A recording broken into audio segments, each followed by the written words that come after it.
Hi students, ఈరోజు మనం coordination compounds అనే లెసన్లో వ్యాలెన్స్ బాండ్ థియరీ అనే దాని గురించి మనం డిస్కస్ చేస్తున్నాం. ఈరోజు విబిటి థియరీ అంటే valence bond theory. This theory was proposed by Pauling అన్నమాట. పౌలింగ్ అనే శాస్త్రవేత్త ప్రపోజ్ చేయడం జరిగింది అన్నమాట. ఏంటి వ్యాలెన్స్ బాండ్ థియరీ వల్ల మనకు ఉపయోగం ఏంటంటే, explain the kind of bonding, అంటే ఏ టైప్ ఆఫ్ బాండ్ ఉంటుంది, షేప్ అండ్ మ్యాగ్నెటిక్ ప్రాపర్టీ, అయస్కాంతత్వాన్ని, డయాగ్రాన్ని, అదే బాండింగ్ని ప్లస్ షేప్ని అనేది కనుక్కోవడానికి మనకి వ్యాలెన్స్ బాండ్ థియరీ అనేది ఉపయోగపడుతుంది. చూడండి, ఇక్కడ వ్యాలెన్స్ బాండ్ థియరీ వచ్చాక కొన్ని ఇంపార్టెంట్ పాస్లేట్స్ ఉన్నాయి. అవి చూడండి. First postulate, the central metal atom or ion makes available number of empty sp_d orbitals to ఈ కోఆర్డినేషన్ నెంబర్. కాంప్లెక్స్ కాంపౌండ్లో ఎప్పుడైనా సరే బాండింగ్ జరగాలి అంటే వేకెంట్ ఆర్బిటాల్స్ ఉండాలి. ఎస్లో కానీ, పీలో కానీ, డీలో కానీ వేకెంట్ ఆర్బిటాల్స్ ఉన్నప్పుడు మాత్రమే మనకి బాండింగ్ అనేది జరుగుతుంది. Available number of empty orbitals అనేవి ఉండాలి. నెక్స్ట్ చూడండి, మనకి the metal orbitals and ligand orbitals overlap to form bonds. లైగాండ్కి మెటల్కి బాండ్ ఫార్మేషన్ జరగాలి. సపోజ్ మన దగ్గర మెటల్ ఉంది, ఈ మెటల్కి లైగాండ్ అనేది మెటల్కి ఎలక్ట్రాన్స్ డొనేట్ చేసినప్పుడు మాత్రమే మనకి బాండ్ అనేది ఫామ్ అవుతుంది. ఎప్పుడైనా సరే మనం లైగాండ్ అనేది మెటల్కి ఎలక్ట్రాన్స్ డొనేట్ చేసినప్పుడు మాత్రమే బాండ్ అనేది జరుగుతుంది. నెక్స్ట్ చూడండి, the ligand must have a loan pair of electrons. Bond ఏర్పడాలి అంటే లైగాండ్ దగ్గర లోన్ పెయిర్ ఆఫ్ ఎలక్ట్రాన్స్ ఉండాలి. మనం వేరే వాళ్ళకి అప్పు ఇవ్వాలంటే మన దగ్గర ముందు డబ్బులు ఉండాలి కదా. లైగాండ్ అంటే ఏంది? A pair of electrons donated to the central metal in a complex compound. Complex కాంపౌండ్లో లైగాండ్ అనేది మెటల్కి డి బ్లాక్ ఎలిమెంట్కి ఎలక్ట్రాన్స్ని డొనేట్ చేయాలి. ఈ లైగాండ్ దగ్గర electrons lone pair of electrons ఉన్నప్పుడు మాత్రమే మెటల్కి ఎలక్ట్రాన్స్ అనేది డొనేట్ చేస్తుంది. అందుకని ligand must have lone pair of electrons. Ligand అనేది లోన్ పెయిర్ ఎలక్ట్రాన్స్ని కలిగి ఉండాలి. Next non bonding of metal electrons occupy the inner d orbital which do not involve in the hybridisation. ఇక్కడ మనకి హైబ్రిడేషన్ విషయానికి వస్తేనమ్మా, హైబ్రిడేషన్ ఏ విధంగా కనుక్కుంటాం అంటే, bonding electrons, non bonding electrons అని ఉంటాయి. బాండింగ్ ఎలక్ట్రాన్స్ అంటే వేకెంట్ ఆర్బిటాల్స్, తర్వాత కంప్లీట్లీ ఫిల్డ్ ఆర్బిటాల్స్ కొన్ని ఉంటాయి. ఇవి వచ్చాక ఇక్కడ మనకు హైబ్రిడేషన్లో ఇన్వాల్వ్ అవ్వవు. ఏటిని లోన్ పెయిర్ ఆఫ్ ఎలక్ట్రాన్స్ అంటాం, ఇక్కడ ఉండేదాన్ని బాండ్ పెయిర్ ఆఫ్ ఎలక్ట్రాన్స్ అంటాం. బాండ్ పెయిర్ ఆఫ్ ఎలక్ట్రాన్స్ మాత్రమే హైబ్రిడైజేషన్లో ఇన్వాల్వ్ అవుతాయి అనే విషయాన్ని మనం తెలుసుకోవాలి. నెక్స్ట్ చూడండి, if A complex contain unpaired electrons it is paramagnetic in nature. మనకి ఎప్పుడైనా సరే ఎలక్ట్రాన్ విన్యాసం ఇన్కంప్లీట్గా ఉంటే, అంటే ఆర్బిటాల్ అనేది ఇన్కంప్లీట్గా ఉంటే అది పారామాగ్నెటిక్ నేచర్ కలిగి ఉంటుంది, పారాయస్కాంతత్వాన్ని కలిగి ఉంటుంది. ఒకవేళ ఆర్బిటాల్ అనేది చూడండి, next while it is does not contain unpaired electrons it is diamagnetic in nature. పూర్తిగా నిండి ఉంటే కాంప్లెక్స్ కాంపౌండ్ ఏదైనా సరే, మనం తీసుకున్నటువంటి కాంప్లెక్స్ కాంపౌండ్లో ఎలక్ట్రాన్స్ కనుక కంప్లీట్లీ ఫిల్ అయి ఉంటే దాన్ని డయామాగ్నెటిక్ ఇన్ నేచర్ అంటారు. అంటే ఆర్బిటాల్ పూర్తిగా నిండి ఉంటే ఎలక్ట్రాన్స్ అది డయామాగ్నెటిక్, అన్పెయిర్డ్ ఆఫ్ ఎలక్ట్రాన్స్ కనుకుంటే పారామాగ్నెటిక్ ఇన్ నేచర్. ఇది ఎక్కడ? కాంప్లెక్స్ కాంపౌండ్స్లో జరుగుతుంది అన్నమాట. చూడండి, మనకి కాంప్లెక్స్ కాంపౌండ్స్ విషయానికి వచ్చాక central metal atom or ion available of sp_d, అక్కడ మనకి ఎంటీ ఆర్బిటాల్స్ అనేవి ఉండడం జరుగుతుంది. తర్వాత మెటల్కి లైగాండ్కి మధ్యలో బాండ్ అనేది ఏర్పడుతుంది. అది కోఆర్డినేట్ బాండ్ అనేది ఏర్పడుతుంది అన్నమాట. కంపల్సరీ బాండ్ అనేది ఫామ్ అవ్వాలి. లైగాండ్కి మెటల్కి బాండ్ ఫామ్ అవ్వాలి. అసలు ఇద్దరి మధ్యలో బాండ్ ఫామ్ అవ్వాలంటే ఏముండాలి? లోన్ పెయిర్ ఆఫ్ ఎలక్ట్రాన్స్ అనేవి కంపల్సరీ ఉండాలన్నమాట. తర్వాత ఇక్కడ మనకి ఇక్కడ ఏదైతే లైగాండ్ అనేది ఎస్ కానీ, పీ కానీ, డి కానీ డొనేట్ చేసిన తర్వాత మనకు అక్కడ ఏదైతే బాండ్లో ఇన్వాల్వ్ అవుతాయి ఎలక్ట్రాన్స్, బాండ్లో ఇన్వాల్వ్ అవ్వనటువంటి ఎలక్ట్రాన్స్ ఉంటాయి, బాండ్లో ఇన్వాల్వ్ అయ్యేటువంటి ఎలక్ట్రాన్స్ ఉంటాయి. ఇప్పుడు పెయిర్డ్ ఎలక్ట్రాన్స్ అనేవి ఇన్వాల్వ్ అవ్వవు. ఇక్కడ అన్పెయిర్డ్ ఎలక్ట్రాన్స్ ఉన్నాయి, ఇవి మాత్రమే బాండ్లో ఇన్వాల్వ్ అవుతాయి. బాండ్లో ఇన్వాల్వ్ అయ్యేటువంటివి మాత్రమే మనం హైబ్రిడైజేషన్లో తీసుకోవడం జరుగుతుంది. అది మనం ఇప్పుడు ఎగ్జాంపుల్ చెప్తాను, ఆ ఎగ్జాంపుల్లో మీకు క్లియర్గా అర్థమవుతుంది అనమాట.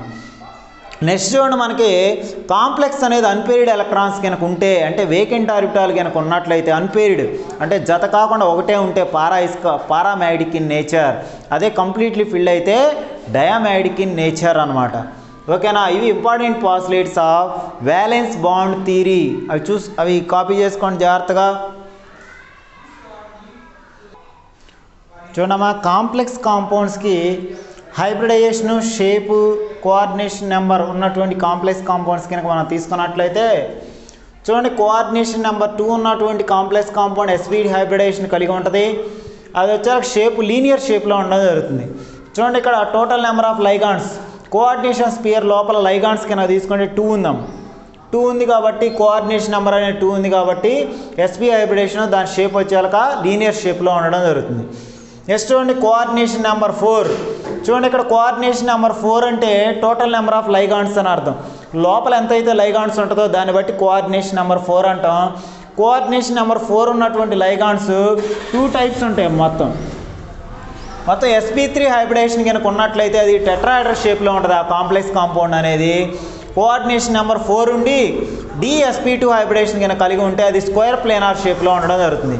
కోఆర్డినేషన్ నెంబర్ 4ఏ, కాకపోతే ఏం జరుగుతుంది, హైబ్రిడేషన్ బట్టి దాని షేప్ అనేది మారుతుంది. నెక్స్ట్ చూడండి, కోఆర్డినేషన్ నెంబర్ 5. కోఆర్డినేషన్ నెంబర్ 5 ఉన్నటువంటి కాంప్లెక్స్ కాంపౌండ్స్ sp3 హైబ్రిడేషన్ లేకపోతే sp3d హైబ్రిడేషన్ కలిగి ఉంటాయి. వచ్చేలా షేప్ వచ్చేలా ట్రైగోనల్ బైపిరమిడల్ షేప్లో ఉంటుంది. నెక్స్ట్ చూడండి, కోఆర్డినేషన్ నెంబర్ 6. ఇక్కడ చూడమ్మా, కోఆర్డినేషన్ నెంబర్ 6 ఉంది. sp3d2 హైబ్రిడేషన్ కానీ d2 sp3 హైబ్రిడేషన్ కానీ ఉంటుంది. పైన ఇక్కడ 1 3 4 5 6 ఉన్నటువంటి కాంప్లెక్స్ కాంపౌండ్స్ ఏ షేప్లో ఉంటాయి అంటే ఆక్టాహెడ్రల్ షేప్లో ఉంటాయి.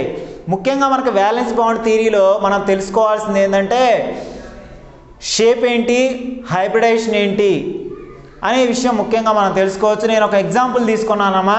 ఈ ఎగ్జాంపుల్ ద్వారా మనం హైబ్రిడైజేషను, షేపు, అది డయామ్యాగ్నెటికా పారామ్యాగ్నెటికా కనుక్కోవచ్చు. వ్యాలెన్స్ బాండ్ థియరీ ద్వారా పౌలింగ్ అనే శాస్త్రవేత్త ఏ విధంగా క్యాలిక్యులేట్ చేశాడనేది మనం తెలుసుకుందాం. జాగ్రత్తగా చూడండి, ఒక ఎగ్జాంపుల్ తీసుకున్నా. NiCN4 2- టెట్రాసైనో నికెల్ 2 అయాన్, పైన ఛార్జ్ ఉంది కాబట్టి అయాన్ టెట్రాసైనో నికెల్ 2 అయాన్. ఇది ఒక ఎగ్జాంపుల్ తీసుకొని మనకు చెప్పడం జరుగుతుంది. చూడండి, first electronic configuration of nickel అంటే 28 అమ్మా అటామిక్ నెంబర్, ఆర్గాన్ 18 19 20 28 అంటే 28 అనమాట నికెల్ యొక్క జనరల్ ఎలక్ట్రానిక్ కాన్ఫిగరేషన్. నెక్స్ట్ మనం ఇక్కడ కాంప్లెక్స్ కాంపౌండ్ యొక్క ఆక్సిడేషన్ స్టేట్ని క్యాలిక్యులేట్ చేసినట్లయితే +2 వస్తుంది. ఇక్కడ నికెల్ X అనుకోండి, 4 CNకి మైనస్ ఛార్జ్ ఉంటుంది. పైన కోఆర్డినేషన్ స్పియర్ పైన -2 ఉంది. X = 4 - 2, 4లోంచి 2 సబ్ట్రాక్షన్ చేస్తే X = 2 అనమాట.